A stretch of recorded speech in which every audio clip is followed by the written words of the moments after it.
Mr. Toastmaster. So sticking with today's theme, or what Martin said earlier, that the theme of today is heart. Unfortunately, heart usually is my segue into the next question. It won't necessarily be about hearts. Let's see. So I talked about heart being, the heart symbol being like the universal sign for love. I've been out of the game for a while. I've been married for 6 years. I dated my wife for 5 years. I don't know how it is to date. Aaron. Speaking of love and dating, are you a heart maker or a heartbreaker?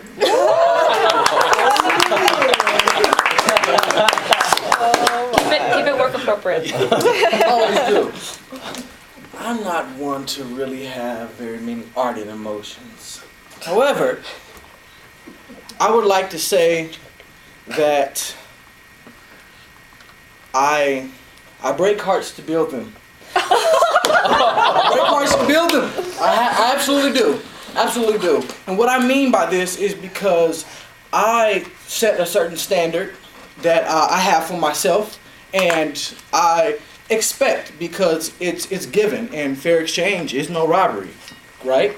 And I tend to let biblical teaching guide how I do what I do, and let my moral compass stay where it is and not be conformed. That is a problem in today's society. Most women, sorry ladies, sorry, but we talking about it today. Most women, typically not Northrop folks at all, of course, but typically they may be in a lifestyle that doesn't necessarily agree with me, and or maybe too ingrained in other things that I'm not necessarily looking for. And I'm sorry, but I think Disney has messed up relationships. It's given false expectations. I actually wrote a senior paper about this. It's given false expectations about what relationships are, making people think that things are supposed to be happily ever after. Too many people have the princess mentality. A princess wants to be saved by her knight in shining armor. A queen is looking for a king. And you have to be a king, or else the queen doesn't want anything to do with you. And I typically have to give those standards, which can be harsh if you're expecting me to just take whatever. If you're not expecting me to actually care about what you have to say, but just be so enthused with your looks, you're probably not going to be feeling too ardently when you talk to me. Because I keep a standard, and for myself, I put myself under the scrutiny of not necessarily going with what's comfortable, but doing what's necessary. It must be sour before sweet, and I want to get married. I'm not so much into playing house, so I'm not going to allow for things that give false expectations. I am a realist, and I communicate very well. And most times when you're straightforward with this person, tell them, well, you're not really portraying the type of person that I want to marry, nor do I want my daughters to be like, so we got to be friends. But of course, that's not a very ardent thing to say. So it's not what you say, it's how you say it, of course. And so I won't necessarily say that, but a lot of times I think I have more of a traditional mindset in the way I go forth, and I'm fine with that. And in a society in which we've had this serious moral decline, that tends to be a problem for people who are maybe too enthused or get too many ardent feelings about Kardashians and stuff like that, because I don't mess around. I'm just playing, whatever. But that is the case for me. So I build them, and it might hurt, but you're going to appreciate it one day.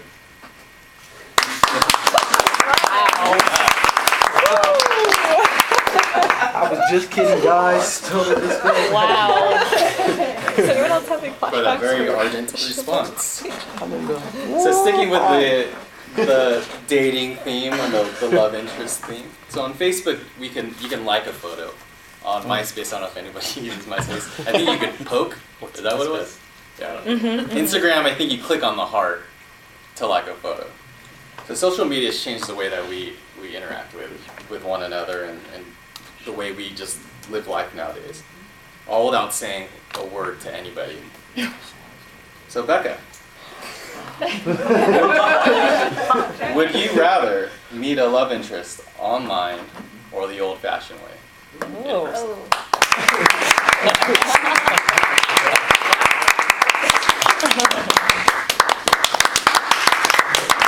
There you go. Well done. All right, would I rather like to meet a love interest online or in person? I would like to say the old-fashioned way in person. However, I met my now boyfriend on OkCupid about a year ago, which is still kind of embarrassing. So I still tell my family that we met through friends. I think that social media it's gotten to a point where we have enough algorithms that, you can plug in your interests and just like looking for something on Waze or Yelp, you can find someone who shares similar interests to you. However, I think it's a little more natural if you meet someone in person, say if you're out doing something in your element where, let's say you like surfing and you're going out, you're doing things and interacting with people of similar interests, so that way you can actually see them in person. I think that's more natural, but then I also tend to get freaked out meeting people that way, and then I just wouldn't go that route. So I would not say that I'm the best example of whether it's better to meet someone in person or online. I think also with the social media now that you can like or love things, there's kind of a stark divide between either you like something a lot or you don't like it at all. So I think maybe there could be a dislike button. I think that some social media has that, might not be so conducive for building that ardent presence and passionate, interactive environment on the internet. I think that finding friends and people who have common interests as you online, for example, on Instagram, I have found a community of people who do yoga or they're very active outdoors, and so I've managed to develop kind of those communities of people outside there. So I think it can really go either way, depending on the circumstance.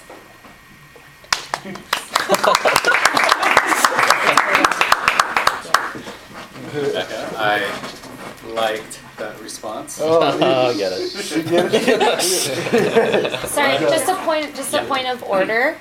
It's 1 to 2 minute timing. What were we timing? You did great, by the way. It's Oh, really? yeah. I thought So it felt long. Yeah. it was really long. It's only 1 to 2 minutes. Yeah. So much time right there. You did great. But table topics is 1 to 2 minutes. Okay. So you'll see the green at 1 minute. You'll see the yellow at 1.5 minutes. And you'll see the red at 2 minutes. So you guys definitely met the mark and then some. You did a Hamilton style. Yeah. That's better. Did we say timing before we started? Yeah. Okay. My favorite heart story is the first fishing trip that I went on. It was a 3-day tuna fishing trip, and I hooked my first tuna, reeled it in, and everyone's staring at me. I'm the only new fisherman on the boat, and they're just smiling. I'm like, why is everybody looking at me? Because the tradition on the boat is you have to, for your first tuna that you ever catch, even worse than that, not kiss it, they take out the heart, and they say, you have to eat it. Oh. So they pulled out this tuna heart, and it's still beating, and they go, you have to eat it. I would get out of here, I'm not going to do that. And they're all serious, like, yeah, no, you really have to eat it. So I'm on the spot, put it in my mouth, just rip it in half, throw the other half off the boat or off the boat, and I actually eat it. So I did that, I don't know if it was peer pressure or to keep up with tradition, but that's going to segue into my Do you eat heart? So, tell us a tradition that you have done or like to do that isn't very normal, Martin.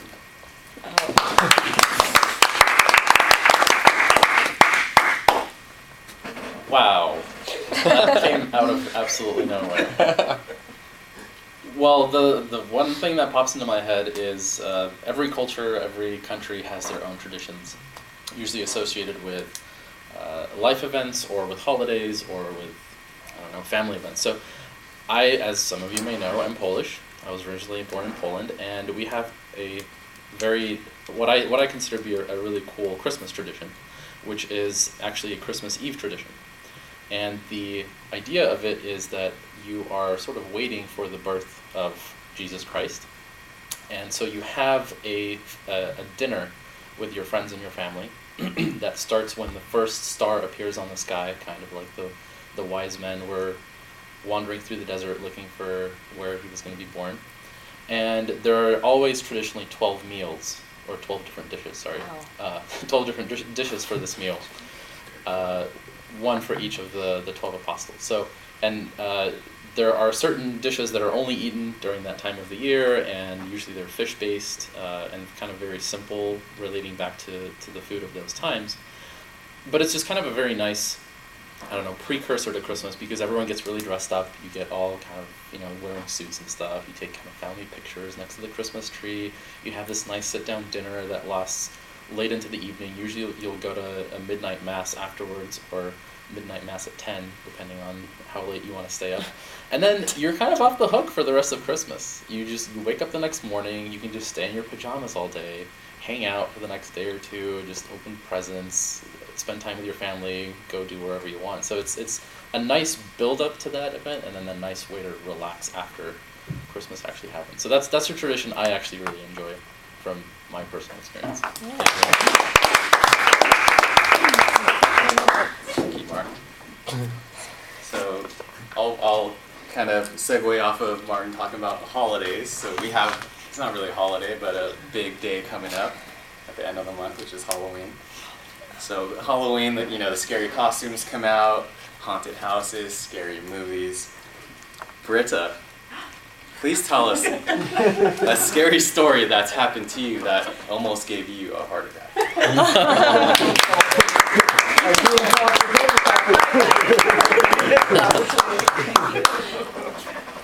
So when I think back on my life and I think about one of the scariest moments, I think back when I was 4, and I was very confident there was such a thing as monsters. Mm-hmm. And I had seen them on TV, I'd heard stories.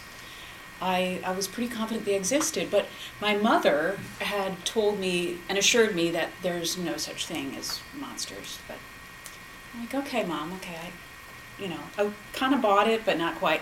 So one day, I remember coming down the stairs. It was evening, and we had windows, to the outdoors. And I happened to look through one of the windows, and there was a scary, monstrous face looking in the window. And of course, I freaked out. I screamed, I cried, I ran to my mom. I said, there are monsters, there's monsters. And it turned out that our neighbor, who was almost like he was mischievous, had put a mask on and looked in the window. So, it was, as a grown-up now, of course, it was kind of cute, but at the time, I was absolutely terrified, and it's one of the earliest memories, and it's so clear to me. I can just see that traumatic experience, I can just recall it like that. Mm-hmm. So anyway, that's my story. Yeah. I just read somewhere, I think I was on Yahoo, that they pulled a scary mask from Home Depot because it looked like, it was called a peeper, or peeping. It's like a peeping Tom. Peeping Tom mask. So they had to pull it from the shelf because it was a little too scary. Whose idea was that to put that and name it Peeping Tom too? Yeah. Okay, so a heart is one of the first shapes that you learn as a kid in school. So like right now I have 2 kids, one's in kindergarten, and she constantly draws hearts. So it's just one of the first things that we learn as kids. So speaking of school, they give out superlatives in, let's say in high school, for like most popular, best dressed, most athletic. Hamilton, what superlative would you have given yourself in high school? Oh man. All right.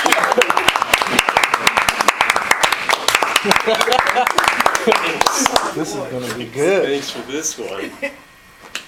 Superlatives. Well, I want to start out actually by saying that when I heard that the topic or the theme today was going to be heart, my mind went directly to Pride and Prejudice. Oh.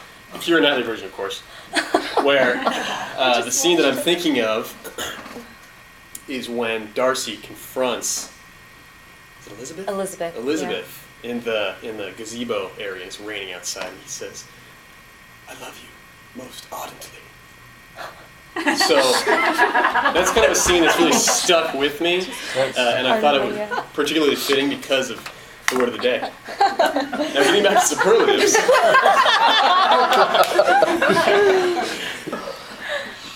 Gosh.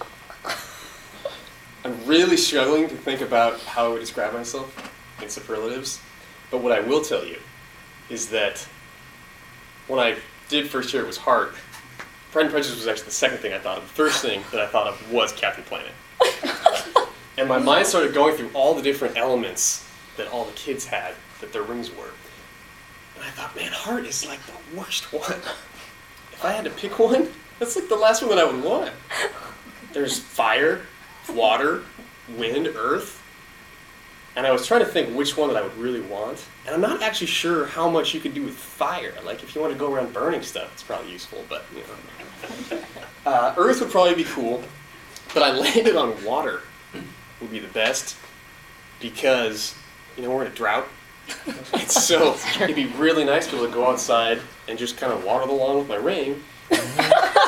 And, you know, maybe the neighbor's lawn, help them out a little bit. And there's that one neighbor that nobody likes because they always roll up really late, so I would leave their lawn, you know, and let it be dirty. So that was kind of where I landed. And then I really started to struggle to come up with anything else to say right now. But I think that my time's okay. So.